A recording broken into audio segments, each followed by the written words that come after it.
In Katy, Texas, just outside Houston, Scott Catt has recruited his two kids, Abby and Hayden, to join him in the family business, robbing banks.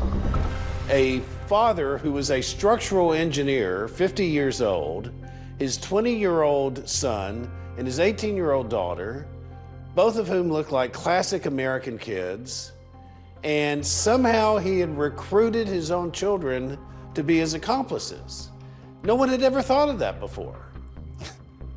This is the only one I've heard of. Well, it's the only one I've worked. When Scott first came to Texas, he called Hayden and said, "I love Texas. There's a bank on every corner. These are big banks. They're beautiful banks. There are banks after banks after bank." Scott will later tell a reporter that this is his way of motivating his kids. Needed to do something where they would get a reward and feel good about themselves. And so somehow, Scott thought, if I teach them how to rob banks with me, they'll feel this sense of accomplishment they can't get in high school. And for their first family outing, they choose the Comerica Bank. Picture this, a Thursday morning in August 2012, a strip mall. It's got it all. It's got the donut shop. It's got the Radio Shack. It's got the wedding dress shop. And it has a bank, a Comerica Bank, wedged in with all of the other businesses. Now, the getaway driver is Abby, and she's just recently gotten her license, barely knew how to drive stick. Now, this is something they definitely don't teach you in driver's ed. How long did it take you to drive from your house to the bank? Oh, a minute. 2 blocks away. You robbed the bank 2 blocks away from your own house. Does your dad do like a mental checklist for everybody? Like remind everybody what their jobs are gonna be? You know, like, okay, well, drop us off here, and then, you know, we're gonna walk here, and then, you know, pull around back, and you pick us up here. The doors fly open. In comes 2 armed bank robbers. They both have pistols. They're both wearing white painter's overalls. They've got white latex gloves. And they're yelling and screaming and scaring the daylights out of everybody in the bank. Give us all your money. He walked in first and said, "Nobody move," or "Put your hands up," or I really don't even know. He was kind of like the muscle with the gun, and I was the money guy, making sure I got all the money. They demand money from the tellers and from the safe. Robbing somebody at gunpoint was not something I would think I would be capable of. But when I opened the door to that greed, it wasn't an issue anymore. And in fact, I was probably willing to do more than that. Were people scared? Absolutely. That's been one of the hardest things to deal with, is the look of fear on some of those people's faces. I was actually shaking so bad that the employees grabbed the bag and started throwing money in for me. The employees at the Comerica Bank also noticed that at least one of them was wearing a walkie-talkie. These employees actually heard communication coming across on that walkie-talkie. The tellers hear a female voice coming out of Scott's walkie-talkie, counting down the time.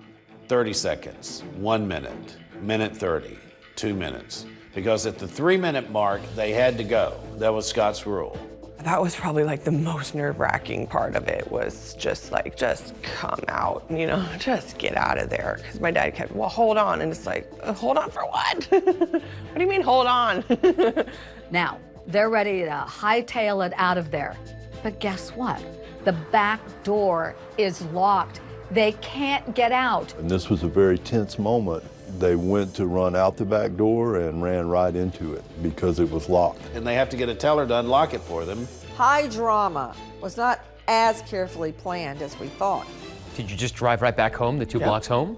Yeah, I did. It was a stick shift, and I could barely like do the stick. You know, when you take off, you got to make sure you take off without killing it. And I was like,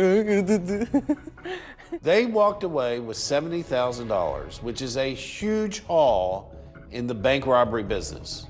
Most bank robbers are lucky to get away with $2,000 or $3,000. I assume you'd never seen so much money in one place in your life. No, it was quite overwhelming. The cash in your hand totally changed my mindset, my thinking. All it did was feed the greed. All I wanted was some more now. So you were willing to rob again? I was, yeah. Now you'd think that most people after a major score like this would lay low for a while, get off the radar, not make any extravagant purchases. That's not the Catt family. They used that money to purchase vehicles with it, and then there was some partying going on. What kind of vehicles? So, I believe they have a motorcycle, and they have a Tahoe, and they have a Ford Focus, things like that. I went and I got my nails done, I remember that. And I just drove around and did that was kind of my thing. And I definitely looked at my dad differently after that, though, that's for sure. I remember thinking, like, is this normal?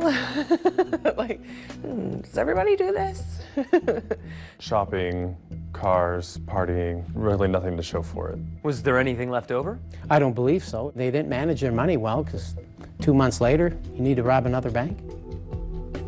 How long could you last with $70,000? The problem for them wasn't so much the pre-planning; it was the post-planning that was the problem for them. And are you thinking to yourself, what is happening here? It was kind of like a dream. It was kind of unreal. And soon they realized the money was gone. Within just 2 months, the Catt family is already running out of money, and they begin plotting their next heist. But this time, their luck runs out even faster than their cash. They were trying to take shots of alcohol, and they couldn't even get the alcohol down because they were so nervous. And I'm like, this is not, we need to just not. My dad very, very much, no, we have to. We have no money, we have to. Hi everyone, George Stephanopoulos here. Thanks for checking out the ABC News YouTube channel. If you'd like to get more videos, show highlights, and watch live event coverage, click on the right over here to subscribe to our channel, and don't forget to download the ABC News app for breaking news alerts. Thanks for watching.